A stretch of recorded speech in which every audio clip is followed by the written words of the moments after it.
Chairman চরিত্রহীন আর তুমি মেলা চরিত্রবান। তোমার চরিত্র সম্পর্কে আমার জানা আছে, তুমি তো ধোয়া তুলসী পাতা। কলিজা, আমার ঘরে বউ থাকা যাই থাক, আমি কিন্তু তোমার মেলা ভালোবাসি।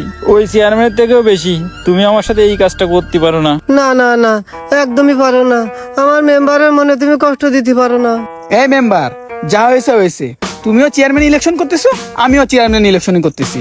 এইসব যদি জানাজানি হয় আমাদেরই তো সম্মানহানি হবে। আচ্ছা যাই হোক, এই তুমি রিক্সায় করে চলে যায়নি, আমি চলে যাচ্ছি। হ্যাঁ চেয়ারম্যান সাহেব, আপনি ঠিক কথাই বলেছেন। যাই হোক, এই সমস্ত কথা বাইরে জানাজানি হলি আমারও তো একটু মান সম্মানের ব্যাপার।